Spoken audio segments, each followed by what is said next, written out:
Hi friends, rajma சுண்டல் செய்யலாமாங்க. அது இந்த ராஜ்மாவை முன்னாள் நைட்டே ஊற வச்சுருங்க.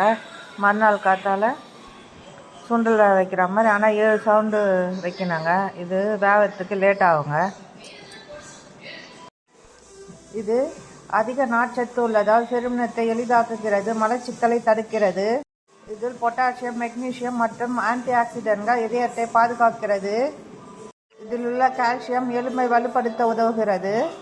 வைட்டமின் சி மற்றும் பிற சத்துக்கள் நோய் எதிர்ப்பு சக்தியை அதிகரிக்க உதவுகிறது. பெருங்குடல் புற்றுநோய் மற்றும் சில புற்றுநோய்களின் அபாயத்தை குறைக்க உதவுகிறது. இரத்தத்தில் சர்க்கரை அளவை கட்டுப்படுத்த உதவுகிறது.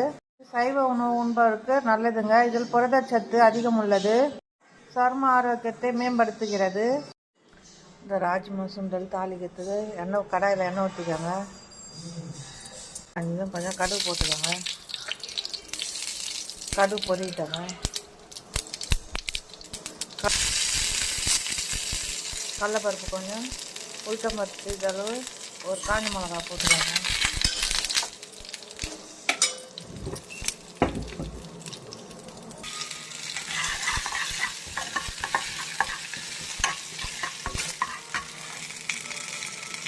இதளவு வெங்காயம் போட்டுக்கோங்க.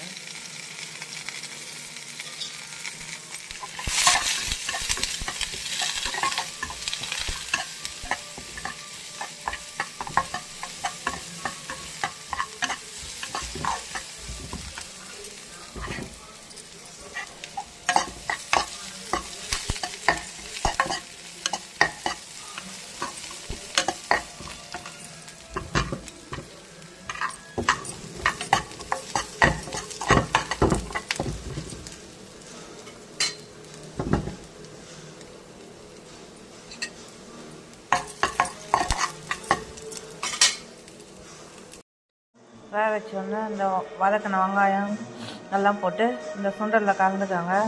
சிறிதளவு கொத்தமல்லி போட்டுக்கோங்க. நல்லா கலந்துக்கோங்க.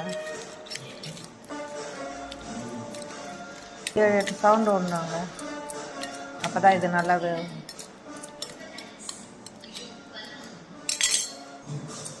சுண்டல் ரெடி ஆயிடுச்சுங்க.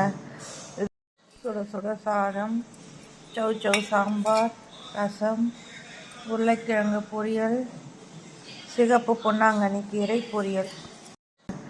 இது குழந்தைங்களுக்கு ஈவினிங் ஸ்நாக்ஸாக கொடுங்க. உடம்புக்கு நல்லதுங்க. பிடித்திருந்தால் லைக் பண்ணுங்கள், ஷேர் பண்ணுங்கள், சப்ஸ்கிரைப் பண்ணுங்கள்.